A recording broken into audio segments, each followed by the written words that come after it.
Welcome to Loup TV. I'm Gene along with Doug for Thursday, March 3rd. Our three topics today are topics that orbited the tech world over the last couple days, but they were so important we had to circle back and address them. First, in terms of Ford switching into 2 units. Second, a recent acquisition from Netflix in the gaming space. And last, looking forward to next week in the Apple's peak performance event. We'll go back to the top. Doug, Ford announces they're splitting the company into 2 units. One around EVs called the EV unit appropriately, and second is Ford Blue, which is internal combustion engines. What was your reaction to the news? I don't know that it matters that much at all. I think that there's this belief, and maybe stepping back for a second, what investors wanted was Ford to actually spin off the EV unit and to have separate stocks. So a stock for the ICE business and then a stock for the EV business. The thinking from investors is if you spin off the EV business, maybe it gets valued more like Tesla or Rivian or Lucid, which obviously has very high multiples relative to what they're putting out into the world. And so I think there was this belief that there was maybe this value unlock that could happen. Ford did something different, which is both of those brands, both of those business units will live under the current parent, same stock, one stock. And by separating sort of the operations that still funnel up to a single leader, I think they think, maybe you can drive some more focus between the 2 business lines. My view is, I would have to imagine to some degree that those 2 units were siloed a little bit already. So I don't know that this changes a whole lot operationally or really changes a whole lot in terms of Ford's ability to compete in the EV space at all. Could this be laying the groundwork for them splitting the company? Maybe. Maybe it's something they revisit in a couple of years. My view would be, though, I think that they probably could have done it now. So if they were going to do it, I would say, why not have just done it right now? Why go through kind of this getting investors' hopes up, right? And investors still reacted positively to this too, by the way. So the stock was up, I think, 8% yesterday. But maybe they revisit it, but it feels like it's probably not something that I would expect to happen in the next couple of years.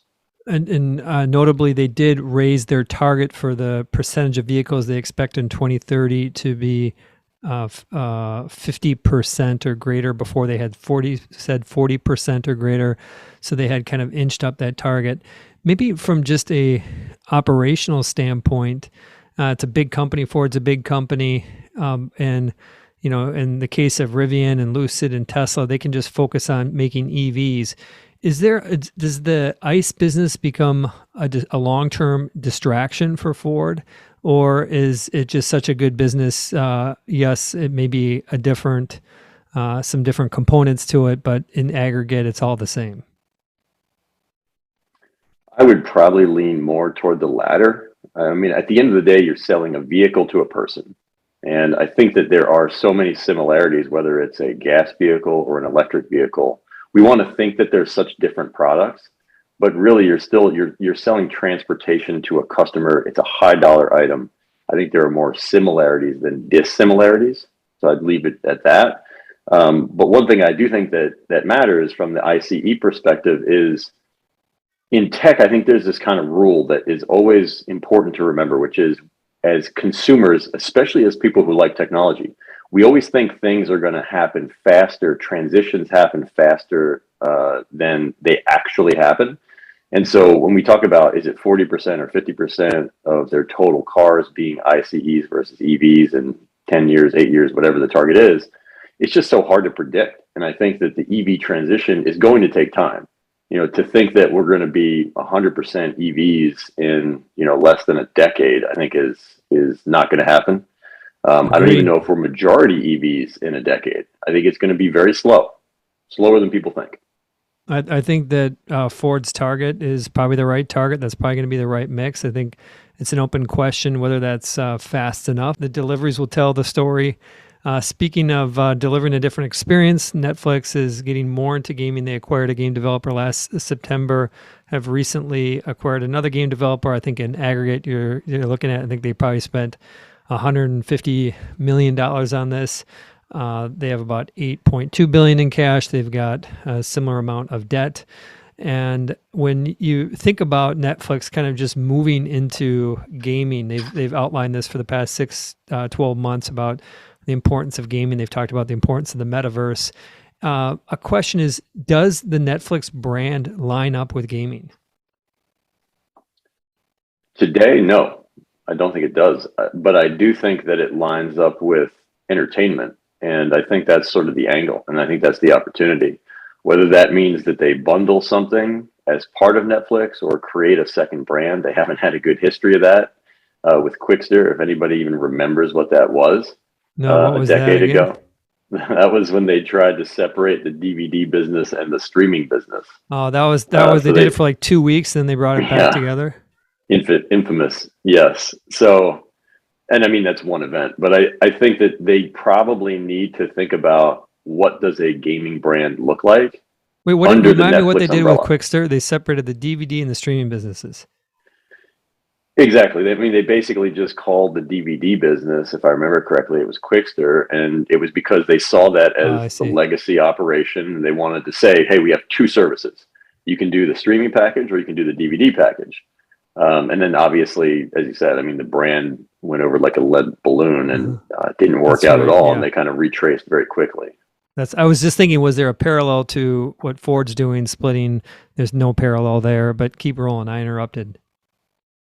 No, the gaming, I think, is also, there are certainly Netflix subscribers who are gamers, but I think that you do, if you want to compete in this space, have to deliver something that is oriented around gamers. And I do think that probably necessitates a gaming specific brand.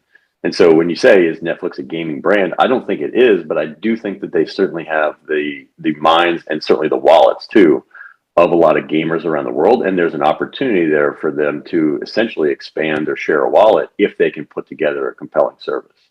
So if they've got an invitation to go there, just like you could say that Apple had an invitation to get into video and music and kind of take a strong brand and expand it.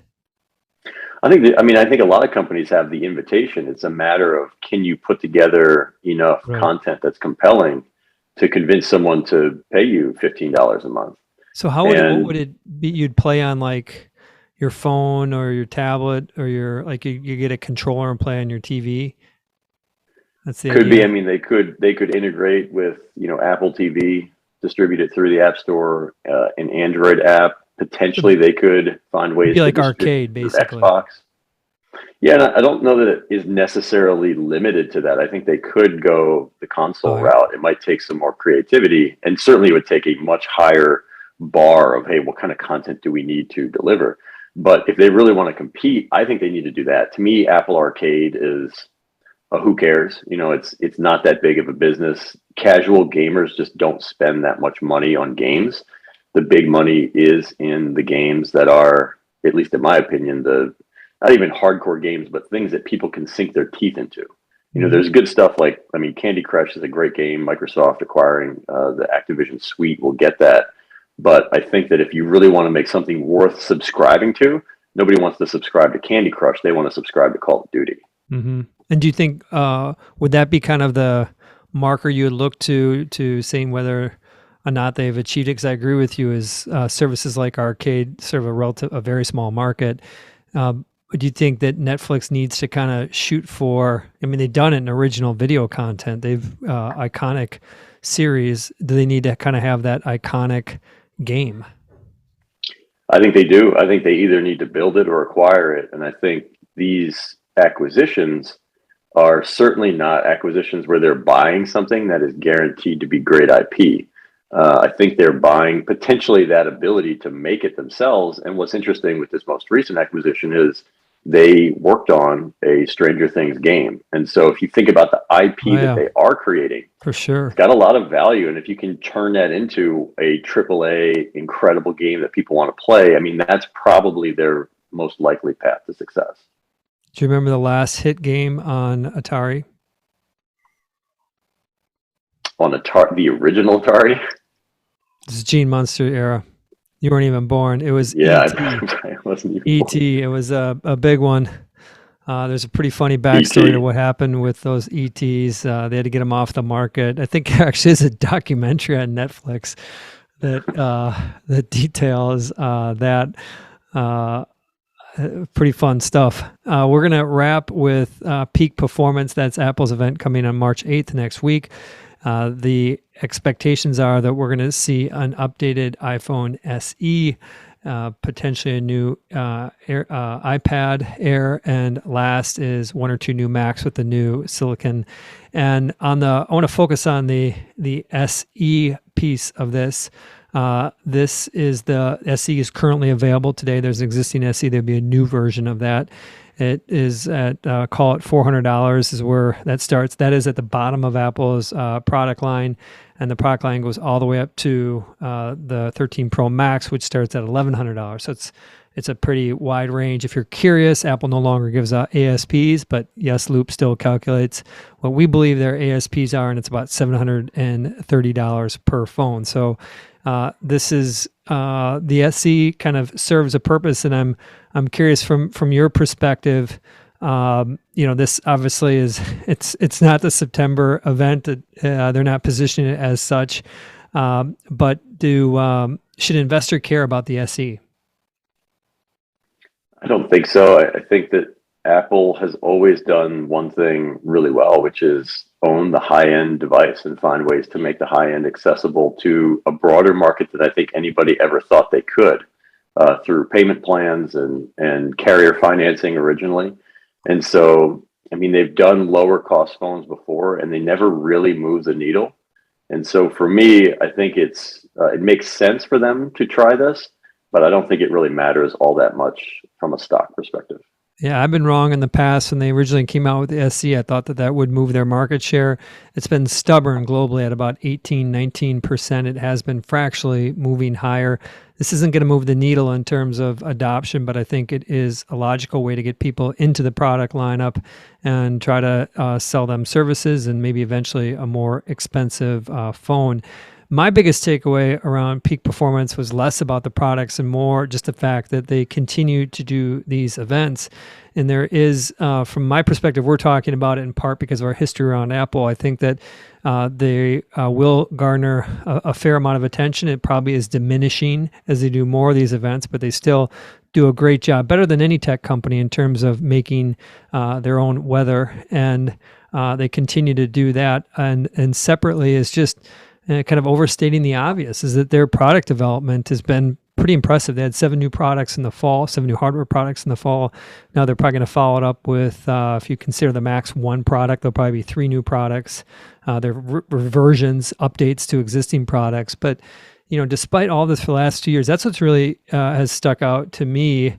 And just the quality or the cadence has been it's just like a fine Swiss timepiece in terms of them continuing to get these maybe incremental, maybe they're more of a step up.